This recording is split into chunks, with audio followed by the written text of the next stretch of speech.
రాజకుమారుడు ఆదిత్య తన ఇద్దరు సైనికులతో పాటు దట్టమైన అడవిలో నిలబడి ఉంటాడు.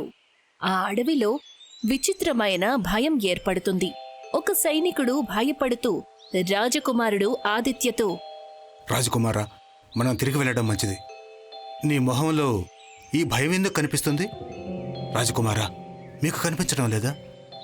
ఈ చుట్టుపక్కల చాలా భయంకరంగా అనిపిస్తుంది. అదైతే నాకు కనిపిస్తుంది, కానీ నాకు ఒక విషయం అర్థం కావటం లేదు. ఏ పులినైతే మనం వెంబడిస్తే ఎక్కడ దాకా వచ్చామో ఉన్నట్టుండి అది ఎక్కడికి మాయమైంది? రాజకుమారా, నా ఉద్దేశం ప్రకారం అది ఒక మాయాపులి. మరొక సైనికుడు ఆ మాట అంటాడో లేదో అప్పుడే వాళ్ళిద్దరి చెవులకు ఒక గాడిద అరుపు వినిపిస్తుంది. వాళ్ళు ముగ్గురు చూసేసరికి ఎదురుగా ఒక వృక్షం కింద ఒక గాడిద భయపడుతూ నిలబడి ఉంటుంది. అక్కడే పులి సరిగ్గా దాని ఎదురుగా ఉంటుంది.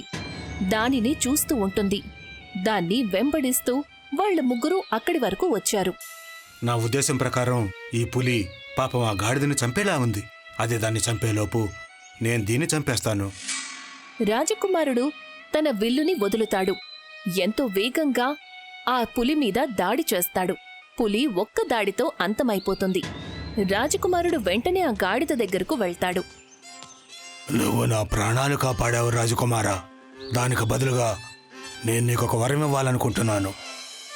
గాడిద మనిషిలాగా మాట్లాడడం విన్న తరువాత రాజకుమారుడు ఆదిత్య పూర్తిగా ఆశ్చర్యపోతాడు. నువ్వు గాడిదవు కదా, మరి మనిషిలాగా ఎలా మాట్లాడగలుగుతున్నావు? నేను ఒక మాయా గాడిదని. నీకు దీని గురించి కాసేపటి తర్వాత తెలుసుకుంటావు. నేను చెప్పింది జాగ్రత్తగా విను. నేను నీకు ఒక వరం ఇస్తున్నాను. నువ్వు ఎప్పుడైనా ఒక మాయాశక్తులున్న మంత్రగతిని ముట్టుకుంటే ఆమె మరుక్షణమే కొవ్వొత్తిలా మారిపోతుంది. కాసేపటి తర్వాత అంతమైపోతుంది. ఆ మాట చెప్పి గాడిద రంగురంగుల కిరణాలతో అక్కడ్నుంచి మాయమైపోతుంది. భవనంలో ఒట్టి చేతులతో చూసి రాజకుమారుడు ఆదిత్య తండ్రి రాజా అభిమన్యు ఇలా అంటారు. నువ్వు అడవిలో వేట కోసం వెళ్ళావు కదా? అవునా నాన్నగారు? ఇంతకుముందు నువ్వెప్పుడు ఒట్టి చేతులతో తిరిగి రాలేదు. మరి ఇవాళ ఒట్టి చేతులతో తిరిగి వచ్చావేంటి? నీకు అడవిలో ఏ జంతువు దొరకలేదా? రాజకుమారుడు ఆదిత్య ఆ మాయా గాడిద గురించి తన తండ్రి దగ్గర దాచుతూ ఇలా అంటాడు. లేదు నాన్నగారు, నేను నా సైనికులతో సాయంత్రం వరకు వేటాడడానికి ప్రయత్నించాను, కానీ ఒక్క జంతువు కూడా దొరకలేదు.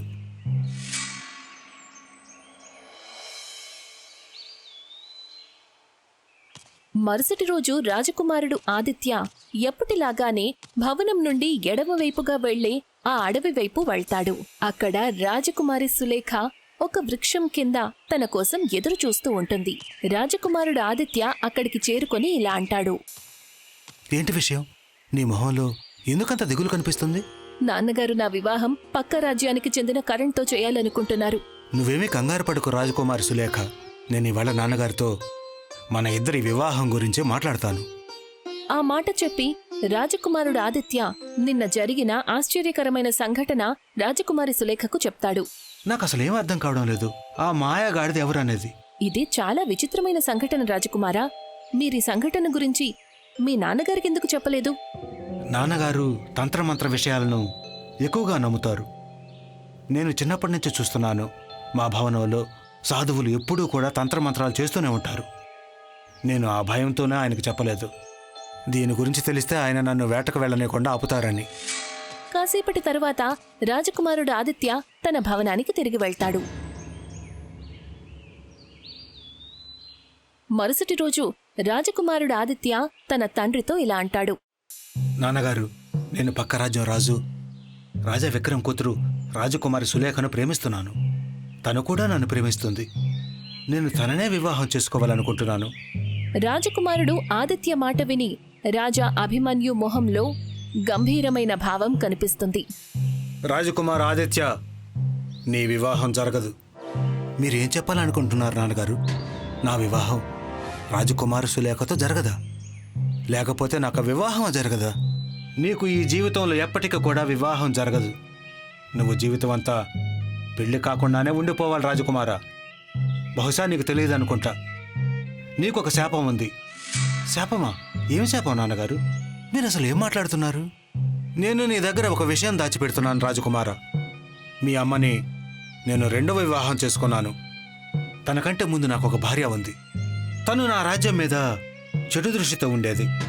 తన రాక్షసుల్ని ప్రసన్నం చేసుకోవాలని మాలి చేస్తూ ఉండేది. నిర్దోషులను బలి చేస్తూ ఉండేది.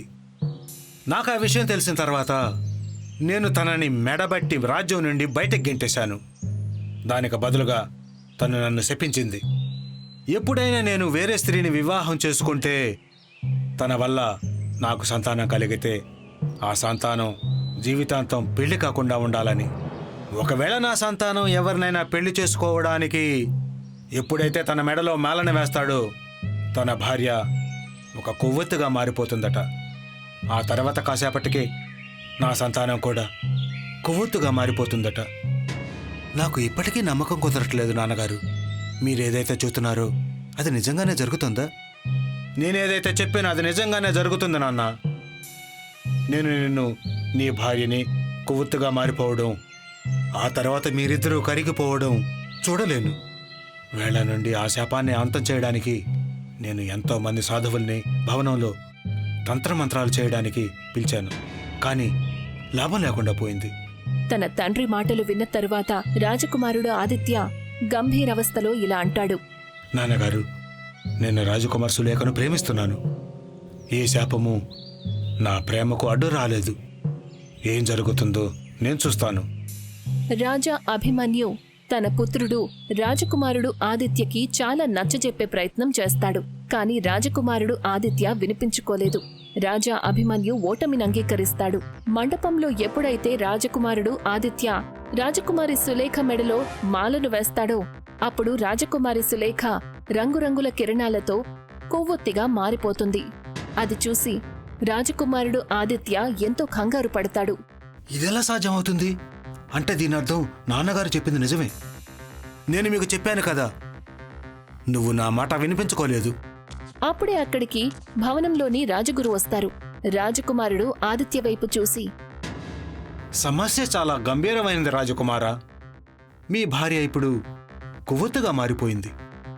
ఇంకొన్ని గంటల తర్వాత మీరు కూడా అలాగే మారిపోతారు. ఒకవేళ మీరు అలా జరగకుండా ఉండాలి అంటే ఎవరైతే మిమ్మల్ని శపించారో ఆమెను అంతం చేయాల్సి ఉంటుంది. అంటే మీ సవతి తల్లిని. ఆమె ఇక్కడి నుంచి కొంత దూరంలో దట్టమైన అడవిలో ఒక గుహలో ఉంటున్నారు. కానీ తనను చంపటం అంత సులభమైన పనేం కాదు రాజకుమారా.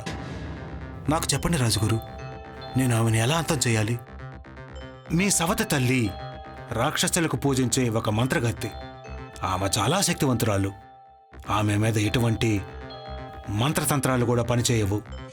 ఆమెను కేవలం ఎవరు అంతం చేయగలరంటే వాళ్ళ దగ్గర తనలాంటి శక్తులే ఉండాలి. నాకు మీ మాటలు అసలు ఏమీ అర్థం కావటం లేదు. అంటే మీ సవతి తల్లి మీ కుటుంబాన్ని శపించింది. ఆ కారణంగా మీ భార్య కొవ్వొత్తుగా మారిపోయింది. అలాగే నువ్వు కూడా మారిపోతావు. నీ సవతి తల్లిని కొవ్వొత్తుగా మార్చే శక్తి గనక నీలో ఉంది అంటే అప్పుడు నువ్వు ఈ శాపం నుండి విముక్తి పొందగలవు.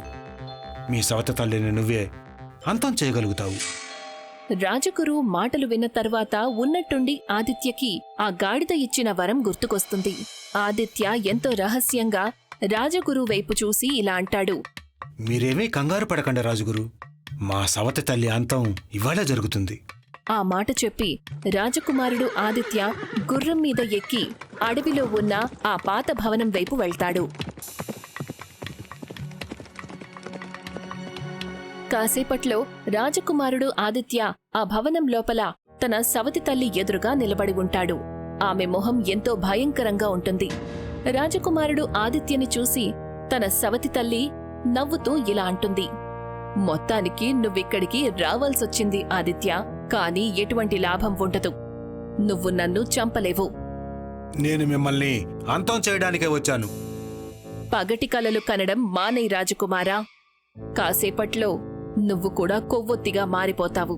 కరిగిపోయి అంతమైపోతావు. నీ భార్య కూడా అలాగే మారిపోయింది. నెమ్మదిగా కరుగుతోంది.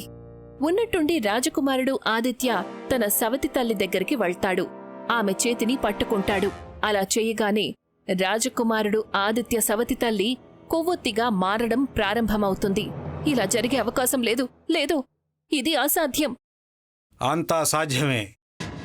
రాజకుమారుడు ఆదిత్య సవతి తల్లి పూర్తిగా కొవ్వొత్తిగా మారిపోతుంది. ఉన్నట్టుండి రంగురంగుల కిరణాలతో అదే గాడిద అక్కడ ప్రత్యక్షమవుతుంది. రాజకుమారుడు ఆదిత్య వైపు చూసి, త్వరగా ఈ కొవ్వొత్తికి నిప్పంటించు, లేకపోతే మళ్ళీ తను తన రూపంలోకి తిరిగి వచ్చేస్తుంది. రాజకుమారుడు వెంటనే అక్కడ కాలుతున్న కాగడా తీసుకుని కొవ్వొత్తిగా మారిపోయిన తన సవతి తల్లి మీదకు విసురుతాడు. కాసేపట్లో ఆ కొవ్వొత్తంతా కరిగిపోతుంది. అప్పుడే రంగురంగుల కిరణాలతో ఆ గాడిద ఒక అందమైన పురుషుడిగా మారుతుంది. ఎవరు నువ్వు? నేనొక వనరక్షకుణ్ణే. ఎన్నో ఏళ్ల క్రితం మీ సవతి తల్లి చేతబడి చేయటం కోసం అడవిలో ఉన్న జంతువులను బలి ఇస్తూ ఉండేది. నేను ఆమెను అలా చేయకుండా ఆపాను.